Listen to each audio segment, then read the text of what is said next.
Hi, and welcome to the Mental Health Raw and Open podcast. I'm your host, Jody, and I created the show to have honest, candid conversations about mental health in an effort to help reduce the stigma. I am issuing a trigger warning as many of the topics we discuss may be highly sensitive for some. If you are having suicidal thoughts, please reach out to someone, go to your local hospital, or call a crisis line. In the United States, call 1-800-273-8255, or in Canada, 1-833-456-4566. On today's show, we'll be talking with a good friend of mine who I met when she flew all the way up from Florida to go to a mental health film premiere. She was a speaker there and she was absolutely fantastic, and we have been talking ever since. Her name is Emily Painter, and I am so happy to have her on the show.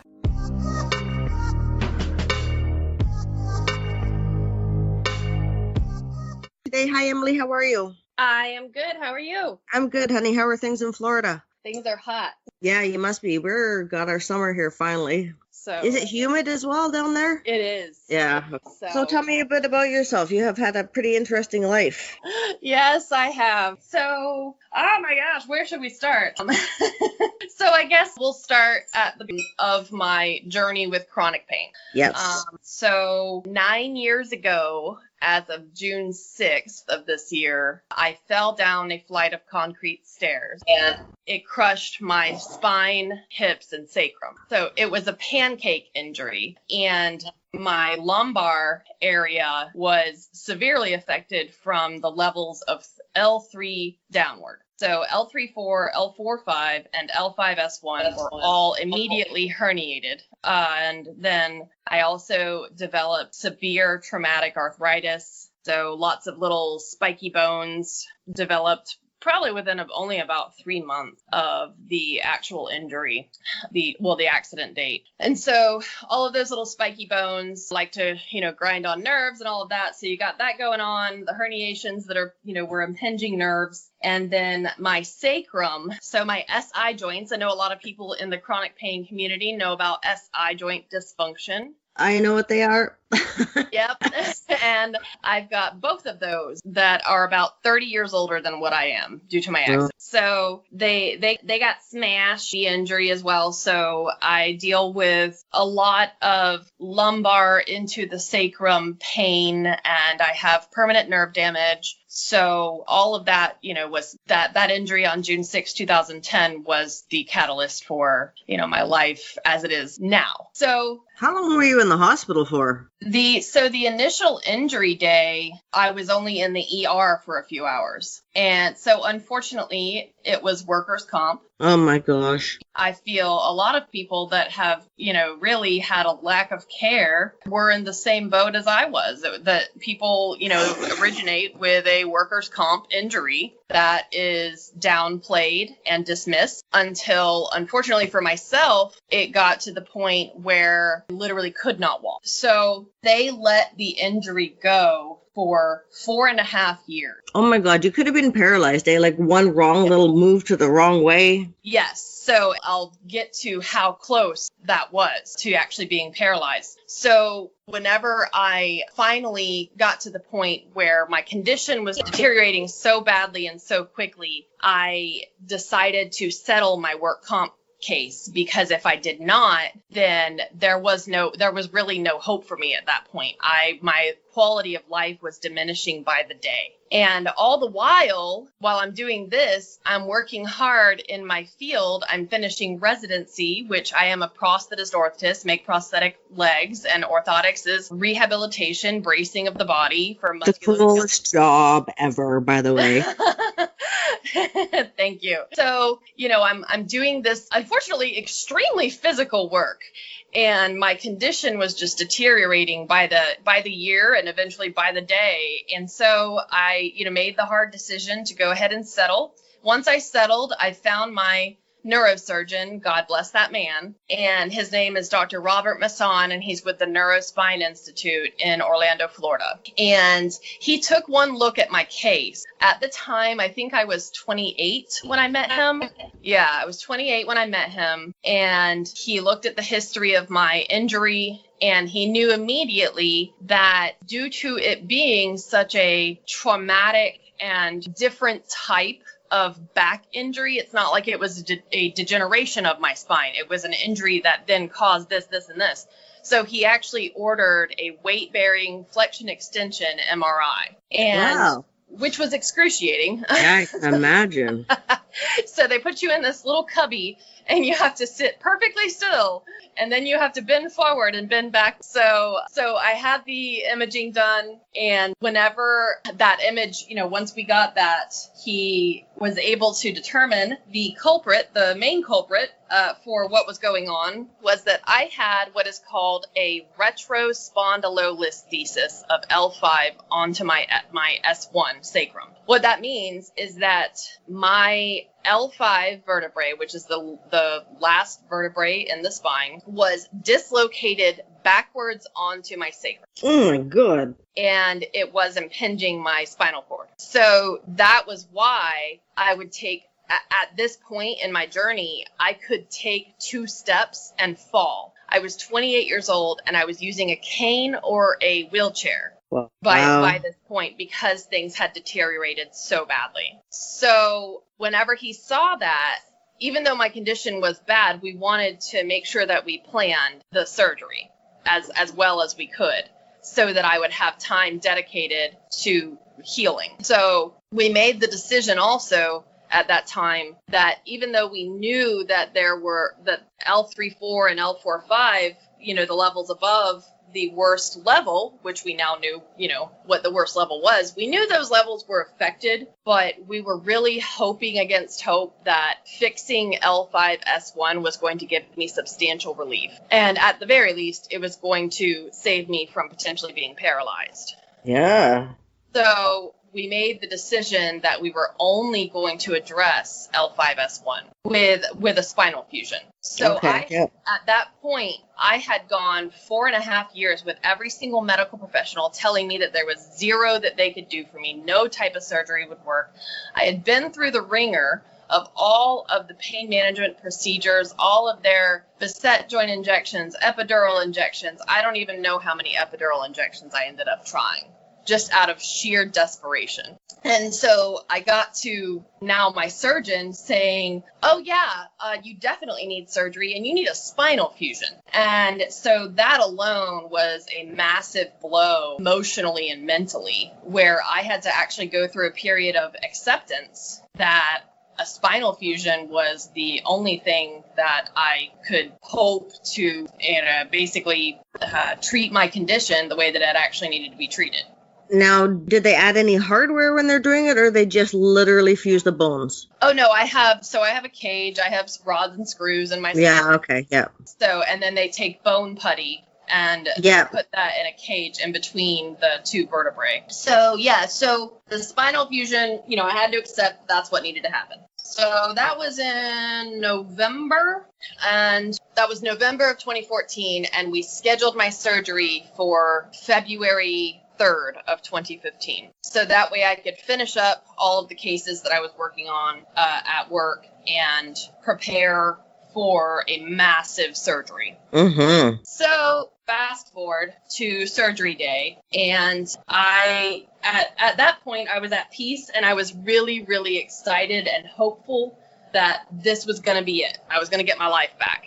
Everyone in my life was also feeling that way. We were just so hopeful that this was finally going to do it. Because once we realized the gravity of what was wrong with L5-S1, we were like, this has got to be it, So we go in, and he opens me up, and my surgeon was so shaken by what he found when he opened my back that immediately after they closed me up, he came out and ran to my family members that were waiting and said that when he opened me up, not only was L5-S1 dislocated backwards onto my sacrum, but it was so unstable that he could grab the bone and freely wiggle it back and forth. Oh my gosh. I don't know how you're standing up.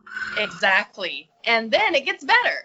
There was actually, we knew that there was more than likely a few fractures going on in there, but there was actually a piece of bone that had broken off and was literally about 3 millimeters from impaling my spinal cord. Wow. It's insane that it really is insanity that it took that long. And Right. thank God you found that doctor.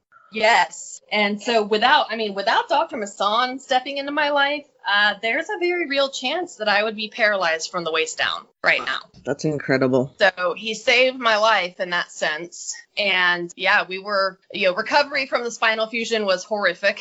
I mean, that level of pain, that's the kind that your body blocks out so you don't remember it. Yeah. But I remember, waking up in the PACU, I actually, due to the fact that I had been in so much pain for so long, I was on a high level of pain medication going into surgery for the normal dosage that they would give people. I hear you. It doesn't work. Yeah. So I actually woke up in the PACU screaming, and every single doctor and nurse in that room ran over to my bed, and they got the pain under control, thank God. So then it was recovery time, and we'll fast forward through that because it's just too much to talk about. But, just recovery, physical therapy, making sure, I was doing what I was supposed to do. I did it all to the T. I followed the rules. I didn't do anything stupid. And then I had to go back to work at only 4 months post-op. And said your company or says the government? How does that work? This was the company that I was working for. I was out on medical leave, but medical leave was only 3 months. So 12 weeks was guaranteed that I would still have a job if I was only out for 12 weeks. Okay, so what about someone who has cancer and is going to be off for a year? What, they're fired? Well, they would have. I mean, yeah, there was no guarantee that they would have a job when they came back. Wow, that's madness. So I had to extend it to 16 weeks, and that was pushing it. So I lost one position in one office. So the company that I worked for is a national company, and they had multiple office locations. So I ended up accepting a position that I was really excited about at another office, and it was going to be a great opportunity for me to grow as a practitioner because I was newly certified in both of my disciplines. So I was now going to be the lead prosthetic practitioner for an office. Can I just ask a really quick question? Uh-huh. What did you take in school? In school? Like kinesiology, biology, what? So my undergrad degree is in biology. Okay. And then my additional degree is another bachelor's degree. So I have a bachelor's in biology, and then I have a bachelor's in orthotics and prosthetics. So we are. Yes. Okay. I didn't know that was its own thing. Yeah. Most people don't. I always say people don't know about us until you need us. Yeah, fair enough. Yep. So that was the schooling. So right now our field has switched to a master's degree. So you do 4 years of undergrad and then you do 2 or 3 years based on which program you go to. Right. So for me, it was a 6-year process in school plus 2 years of residency, 1 year for each discipline, plus national board exams. The entire process to get certified, and this really runs concurrently with what I'm about to talk about. The entire process to get certified took about 9 to 10 years, with school plus residency plus board exams. So I went back to work. I was doing well. There were days where for the first time in 5 years, I was actually having my pain controlled, like it was controlled. And that was such an incredible feeling. I still had a lot of healing pain from having my spine, drilled into. Oh my God, yeah. And so I was still dealing with that, but I was really, really still very hopeful that, everything was going to take the fusion, my bones were going to fuse, and that the residual pain would eventually fade. So I go back to work at only 4 months post-op, and I'm the only prosthetic practitioner for an area of probably 70 miles for this company. And this company is also a perfect example of everything that is wrong with corporate America. Usually every big conglomeration is. Yes. So everything that anyone could despise about corporate is this company. So I worked probably 12 to 14 hours a day at only 4 months post-op from a spinal fusion. And this caused my condition to rapidly deteriorate. And it definitely wasn't a healthy environment. But then my body basically adjusted to having L5S1 not moving anymore. And what that meant, and we knew this going in, whenever you fuse one level of the spine, it puts extra stress on the levels above and below. Mm-hmm. So for me, that meant L4-5 and my sacrum, my SI joint. So after only 1 month back to work, so that puts me at 5 months post-op, I started developing new pain that I had never experienced before. And what this pain is something that I still live with to this day. And it started in my right leg, and then it progressed to my left leg as well. Is it your sciatic nerve? It's not. Okay. So I do deal with sciatic pain every once in a while, but this pain is actually like someone takes a lighter and just lights my leg on fire. Wow. So, and that started at only 5 months post-op, and it would just progressively get worse and worse and worse. It's like someone took burning hot clamped down on my nerve coming out of my spine, and that nerve pathway lights on fire and goes down into my thigh, my anterior thigh, the front of my legs. That's crazy. And nerve pain is the worst. Like, there's very few medications that actually touch nerve pain. Mm-hmm. So that was what started, and I was straight up in denial. I said, because up until that point, every checkup that I had with my surgeon and with his team, they had said, you're fine, you're doing great, like everything that you're telling us pain-wise is normal. And so I said to myself, I was like, all right, well, maybe, even though I had never felt this type of pain. So prior to my surgery, I had shocks of pain, and they were intermittent, which means that they weren't constant. Mm-hmm. So, and those shocks would normally drop me to the floor. So they were horrible, but they were more of that like sharp sciatic type feeling. This was a constant burning. And so whenever I went back in, I was still hoping that they would tell me that it was normal. But the first thing out of their mouth was, no, that's not normal. And the nerve pathway that you're describing actually correlates directly to L4-5 instead of L5S1. So after that, I had to have more imaging done, and it revealed that L4-5 had deteriorated immediately following my surgery. And your surgeon must have been pissed at your work in a way. Like all the work you did, and then all of a sudden, like you're forced to go do something that's just not acceptable. Yeah, no, they were not happy at all. Like you wouldn't grab someone up the middle of a chemo session and say, okay, it's time for you to put your 40 hours in. Yeah, so they were not happy at all whenever I had to go back to work.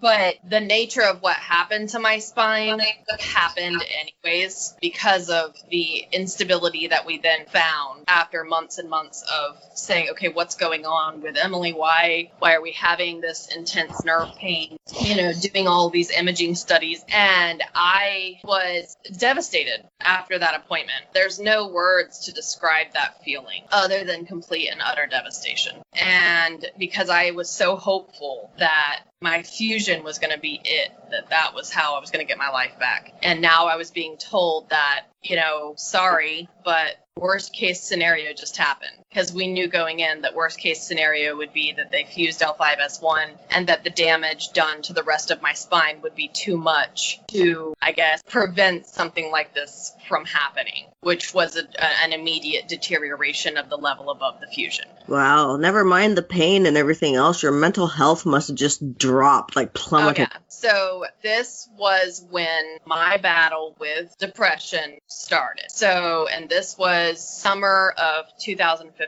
So I had my fusion in February 2015, went back to work June 1st of 2015. And by July, I was being told that this was what was happening. July, August, we were doing these imaging and we were finding that out. And I was still hopeful that, okay, maybe would it get better?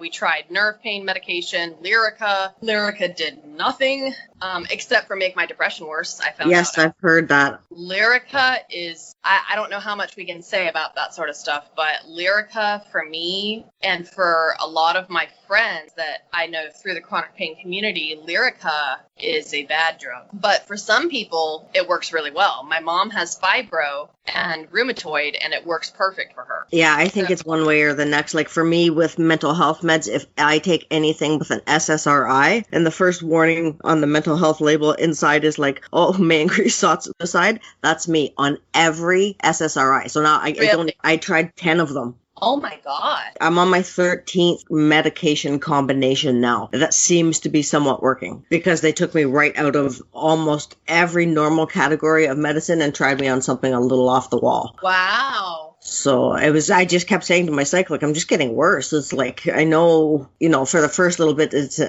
your brain's adapting to the chemical change and all, but like, you don't consider 8 weeks later, you shouldn't be, like 10 times more suicidal than you were before you started out, Right. So yeah, I started plummeting, off of a cliff, mental health wise. So I also struggled at that time, and I still struggle, some days with alcohol abuse. So it's something that I've worked on over the past, 4 years now that I've been dealing with depression. So now, is that something that you dealt with before your accident? Or kind of came as a result of? It came as a result of. Yeah, trying to cope and trying to numb everything. Yeah, to numb the pain, to get some sort of relief. Yeah, I hear you. From the pain. And so yeah, if I drink this wine, I don't hurt as bad. Absolutely.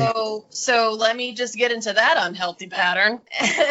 And so I started relying heavily on alcohol, which of course, as we know, worsens depression. So I was doing everything to try to survive. So what my life ended up being at that time was going to work, working those 12 to 14 hours, breaking down in the middle of the day, or even for the middle of the day. There were days that I would be working and I would break down in tears at 10:30 in the morning, just because of the level of pain that I was in. And so that's not sustainable. So as things got worse and worse, it became evident that I needed to stop working. And at that time, I didn't know whether I would ever be able to go back to work for the field that I had been dedicated to since I was 16 years old and I was 29. I actually found my field at 16. So talk about doing a number on your mental health. Oh my gosh, yeah. So in November of 2015, I had to stop working. I went out again on medical leave, which I was so thankful that I actually qualified for going out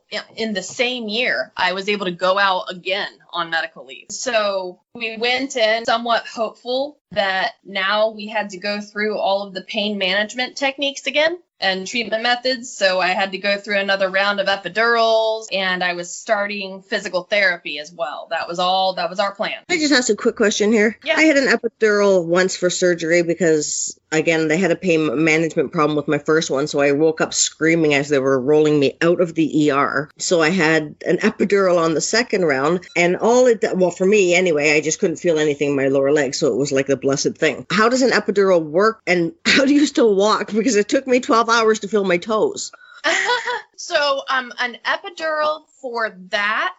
So you had the type of epidural that they give women when they're having babies. Right. The other epidural that exists is where they target one nerve. Okay. So, yes. So what they did is they stick the needle into your spine right at the level of the nerve that is the supposed troublemaker. Right. So for me, they were injecting into L4, also L3 as well, because we found that L3 was becoming a culprit as well. So they were targeting those nerve endings with a steroid and a anesthetic. Yes, so it's an epidural steroid injection. So they inject it into those nerve endings. So none of it worked. And I was left literally with my only option being to work hard in physical therapy to strengthen my body so that I could function. And that we came to that realization early 2016. So during that time, basically, that my story is so long. Basically,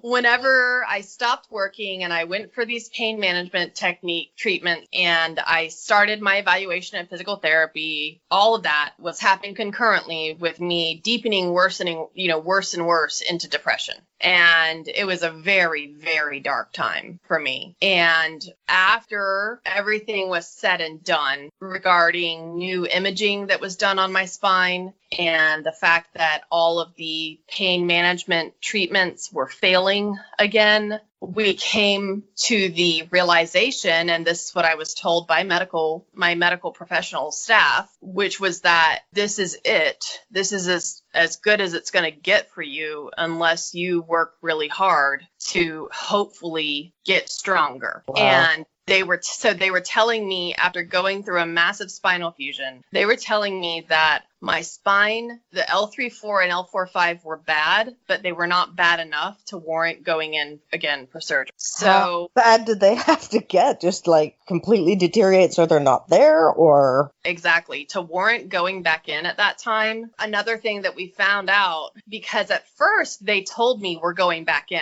and that alone was a mind fuck after having a spinal fusion. So they first told me, yeah, we're going to go in and decompress the nerve with a laminectomy. And that was the PA, the physician assistant. And my surgeon got a hold, God bless that man, got a hold of her recommending that surgery, and he reviewed my imaging, and we found out that L3-4 and L4-5 are both spondylolisthesis as well. So what that means is that they're sliding forward. So not only is the disc herniated, the vertebrae, the bones themselves are sliding forward. And so to go in and try to decompress the nerve would unlatch the vertebrae and allow it to slide forward the rest of the way. So what she was recommending was completely contraindicated for my case. You would have ended up paralyzed. Yes. So my surgeon found out, and I actually heard him get onto her that day, telling her that no surgery was an option right now, that there was nothing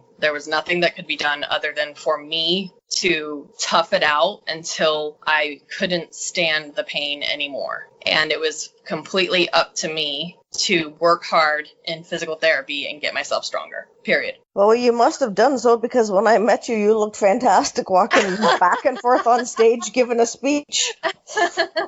Yeah.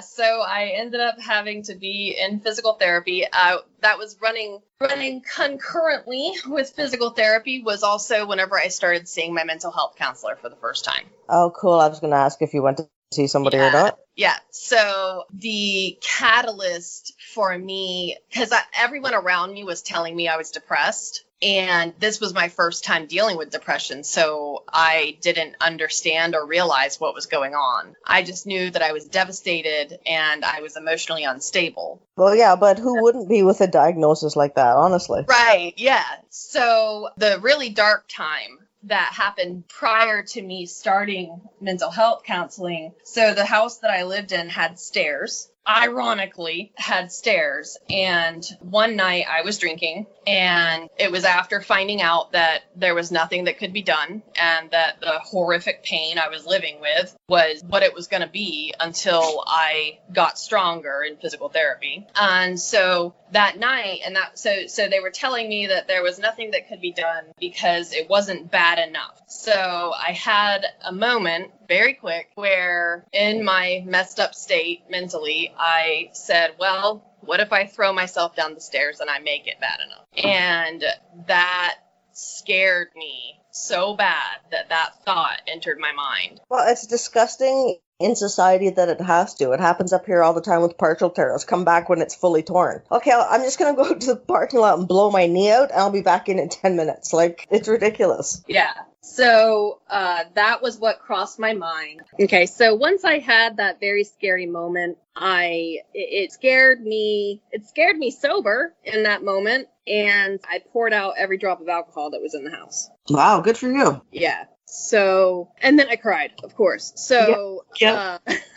From that point, all that was left for me to do at that time was to work on myself. And that's what I did. And I ended up being in physical therapy for a year. And during that time, I was also in my mental health counseling once a week for a solid year. That's good. At least you had that support. Yes. And so I worked through, I was just working on me. I was working on myself. And that also, the year 2016 is when I started my Emily Speaks outreach. So I've always been a writer and a poet. I've been published prior to becoming Emily Speaks or starting Emily Speaks. But once I started actually having this presence on social media and starting a blog, I actually wrote my story. And it's obviously still a work in progress, but there's 6 chapters written, and then countless poems that I've written and then published on my blog. All of that happened in the year 2016 while I was working on myself. And so it was a really good healing time. And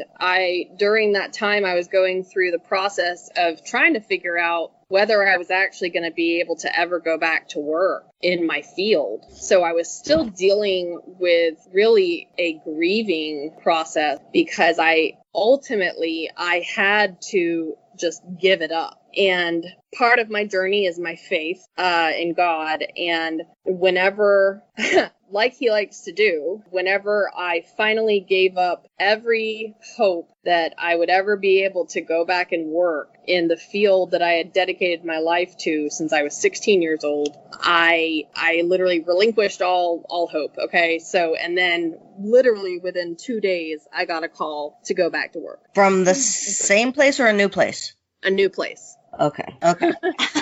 So this is all the 2016 still. So I ended up going back to work in October of 2016. I had stopped working in November of 2015. So after a solid year of working in physical therapy and in mental health counseling, I was able to return to work. And that was a glorious, wonderful time. Oh, I bet. For a while it was. So then as I got into that, I still was, trying my best to, I went back part-time, and I was also continuing my mental health counseling. So I was doing good things for myself, even though I was working. And basically, I can fast forward through 4 years, or 3 years at this point, because every time, so after I went back to work that one time, that started a cycle of trying to work and having to stop working, and trying to work and having to stop working because of my pain. Right. And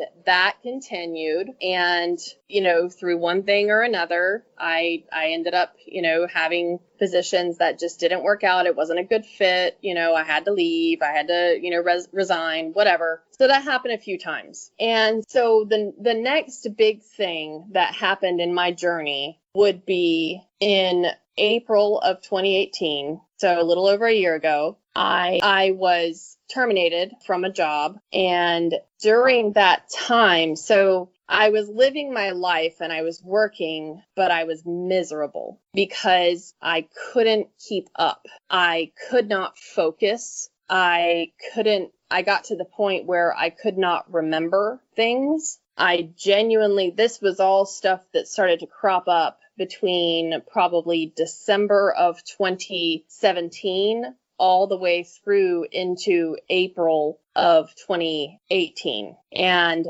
my work was suffering because I wasn't able to keep up. And it was affecting my ability to, take care of the patient population. And so I was exhausted all the time. I couldn't focus, and I didn't understand what was happening to me. And it turns out that it was all depression, all of it. And it was getting worse and worse and worse, just steadily. Sucks the life out of you.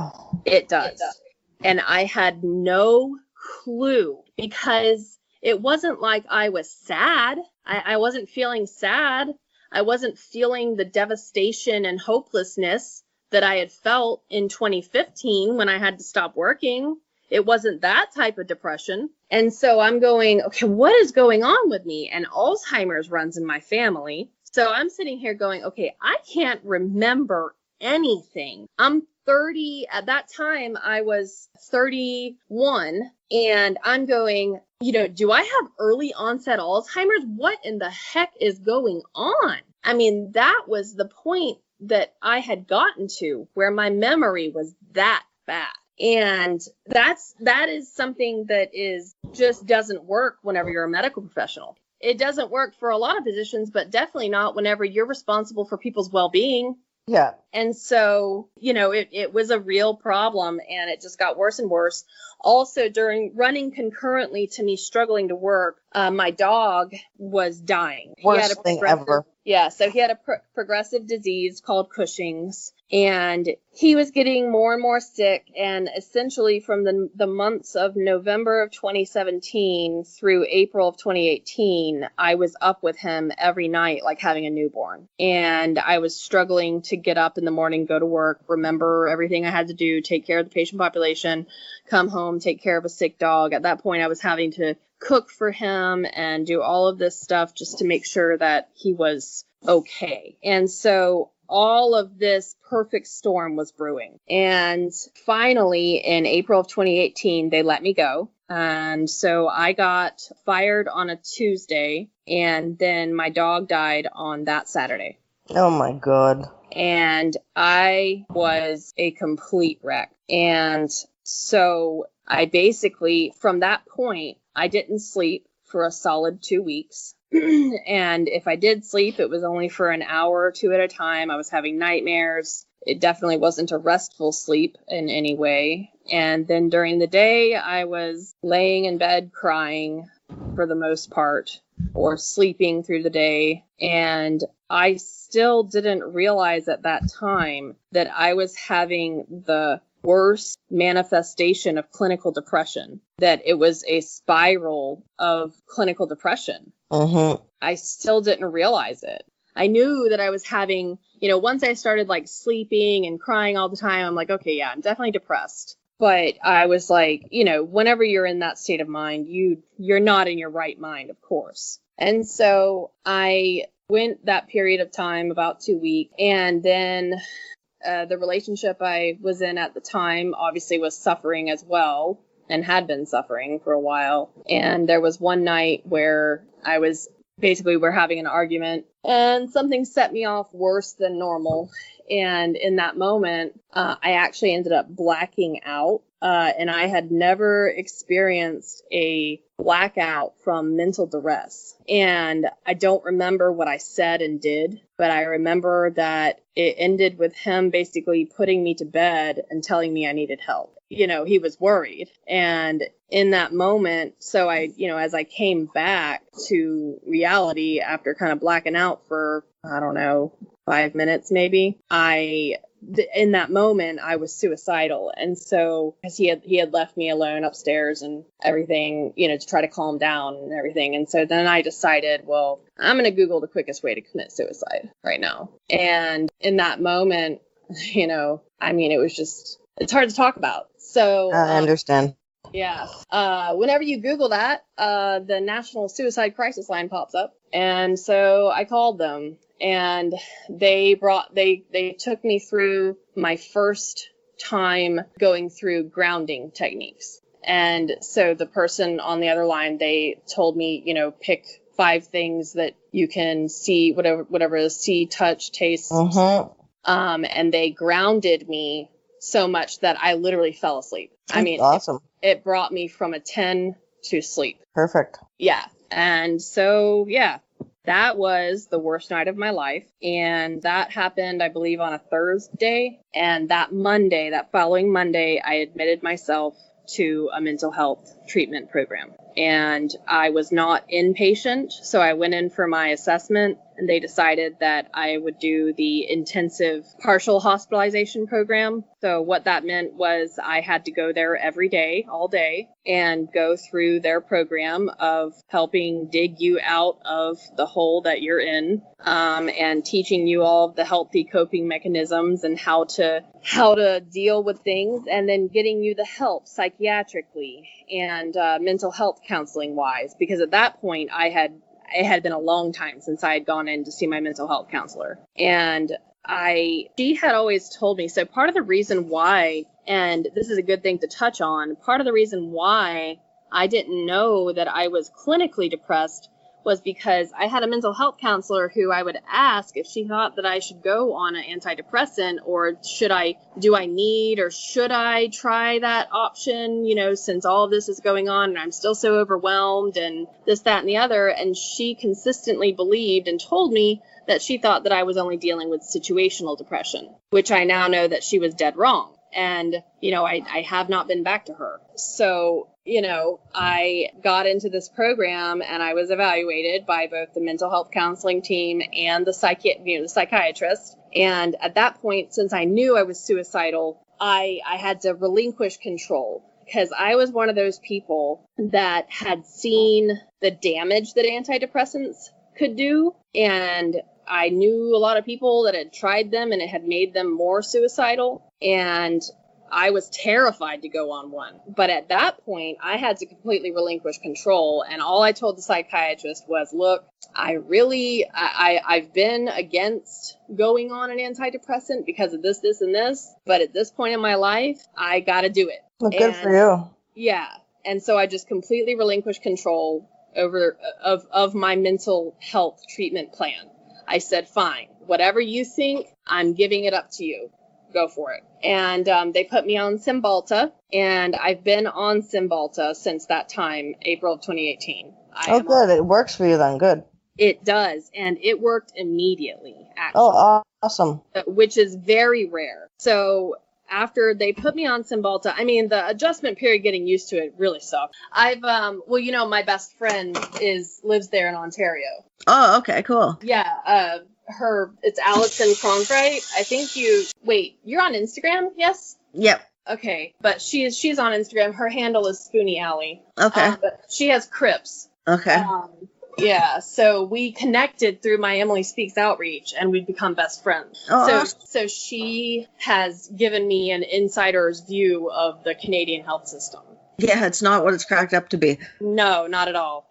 I've even been actually sent home from the hospital for not being suicidal enough. No word of a lie. Literally, I got sent home with 2 Valium each time. Oh my gosh. And then family doctor, she prescribes all my medication 3 months at a time, so I don't have to keep going back in because she's a little bit far away from me. Mm-hmm. So then I give the pharmacy the prescriptions, and then usually break it up to 1 month at a time. For some reason, 2 weeks ago, I went to pick them up, and I swear to God, they gave me a grocery bag full. So at this point in time, I have 300 opioids, 300 benzos, 250 amitriptyline, so antidepressants. I have 200 Abilify. I literally have well over 1,200 pills here. Oh my God. Gives anyone that amount of medicine? Even when I picked them up, I was like, why is it a grocery bag? I didn't even think twice about it until I put it down. I was like, what the hell have they done? This is so wrong and so illegal. Dangerous. Oh my God. Yeah. If I was at that point, it's like a walking prescription to kill yourself. Exactly. Wow. Yeah.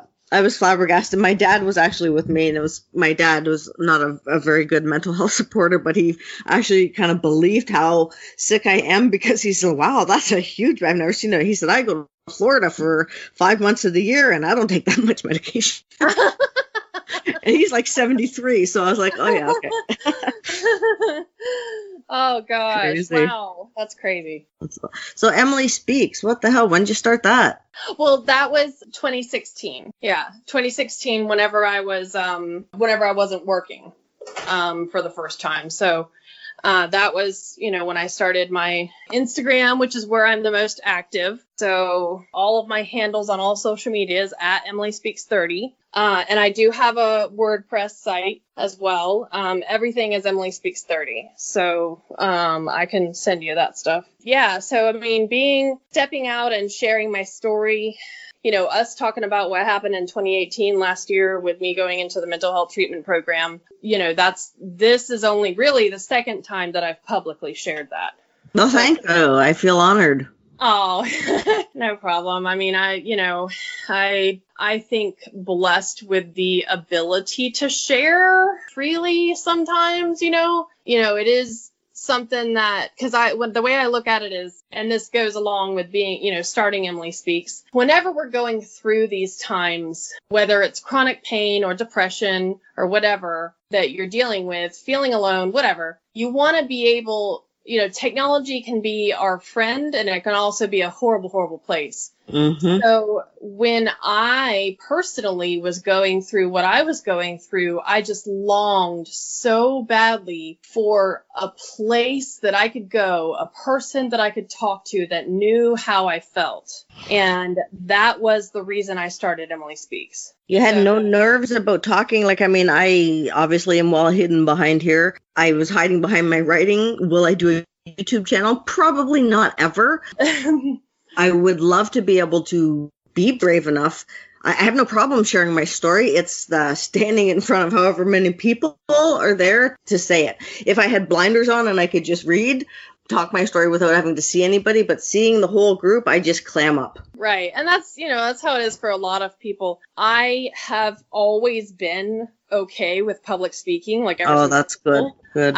So I have just been blessed with that ability to just get up and be comfortable. Wow, yeah, because when I saw you, you look like you've been doing it for 20 years. And that was my first public speaking engagement. Was it really? Yeah. Oh my gosh, that's so funny. I mean, aside from, it's different. Like I'll do, not movies. I'll do live, Instagram live or Facebook live, whatever. Yeah, you flew all the way up to Toronto to do this. I know. So cool. Yeah. So that was awesome. Being a part of that night was incredible. Let everyone know that we met at a film premiere of a mental health short film called The Perspective, the short film. And if you can find it anywhere or links to it, or if you need links to it, email me or message me, because it is something that everybody needs to see. Take 15 minutes of your time to watch. Right. Yeah. It's an incredible, the way I describe that movie is, it is the most impactful, jam-packed little, how do you describe it? It's almost like they don't even need words. It's not even overly scripted. It's just so visually emotional. Yes. And it portrays what all of us who struggle with mental health, there's so many different things that hit on so many different manifestations of mental health issues. And so even though the main condition that they're addressing for these different characters, even though it might not be what your diagnosis is, what that person is experiencing and how they're feeling and how they're dealing with things. Like for myself, there's a character in it that turns to alcohol. So for me, that resonated very deeply. So, it shows so many different perspectives. Yeah, exactly. It does. It crushes a lot of perspectives in a short period of time. Yeah. And I don't think you can't walk away without thinking about something. Right. Yeah. No, I mean, so being a part of that, I was just ecstatic to be a part of that. And I was, very honored to be able to speak there and share my story. So, but yeah, that's why I share, is because, it's about making people know that, or helping people know that they're not alone. And then it's showing people our awareness. I'm trembling. It's also showing the good side of the story for a change. The flip side of the coin, because you've been through all this and yet you still accomplished all that. So it's, like a story of persistence and determination and inspiring to other people with even different problems that, if you put your mind to it, you can try to get some help and you can try to make your life better. It may not work for everybody, but you can try. It's always worth trying, and it's worth not giving up, because as I've shared, there have been a few times where I thought about truly giving up and going the opposite direction. But every time I took the steps to get myself taken care of. And as a result, I now have arrived at a very healthy point in my life where I am working full time in my field, and I'm still trying to make an impact on the community. I'm still active on, my outreach and with writing and all of that. And it's it's all very impactful, I think. I think you're a good advocate. Thanks. And so, I mean, as far as speaking to whether it's worth it to keep going, I like to show people, hey, that's why I share, because I struggled with sharing even the thought of, how we covered, or I mentioned thinking about throwing myself down the stairs so many years ago. That was really hard to share at first. And now I'm like, hey, I thought about committing suicide last year. But the reason why I share that stuff is take the stigma away. Say the word. Say the word, because our It needs to be heard and spoken without shame. Yes. There's no shame, because shame is what kills people. Yeah. And that is why I'm doing this. That's why I've done everything that I have done and written and spoke and all of that. It's to take that stigma away, because too many people suffer in silence, and they need to know that it's okay to say, hey, I'm not feeling right now. I need help. And they need to know that there's going to be a support system there to catch them. Absolutely. And you know what? I leave my DMs open on Twitter for the same thing. I am on Instagram, but not quite as active as you. Twitter, I am a lot more active on. And I've received like literally hundreds and hundreds of messages about people who are either saying thank you for a letter that I wrote or asking for help. Mm-hmm. And really all they're asking for is someone to listen and someone to validate. They don't need someone with a psychiatry degree and $300 an hour. Right. Exactly. And that information, I think, needs to be spread out a little bit more, because I think so many people are afraid to even touch on suicide because they think that they can't deal with it. I've been suicidal for 40 years. So in actual fact, your like height of your suicide crisis is 10 to 20 minutes. And that's really all you have to get someone through is 10 to 20 minutes. Right. Yes. And, you know, and come out the other side of that. It doesn't mean they're not going to feel the same way the next day, but it's 10 to 20 minutes. And there's so many ways to distract for 10 or 20 minutes. Right. Yeah. And, you know, that's why I mentioned the fact that I called the suicide crisis line. That stuff is a true resource. Oh, absolutely. Calling those lines, because people are like, oh, I don't, you know, what's calling a number going to do for me? It's like, hey, they brought me down and put me to sleep. You know, at the worst moment of my life, hands down. Yeah, absolutely. And you know what is your 741-741 text number? They just hooked up with our kids crisis helpline. Oh, okay. So now we have a text service, but it's only for like short hours. So now they're expanding it.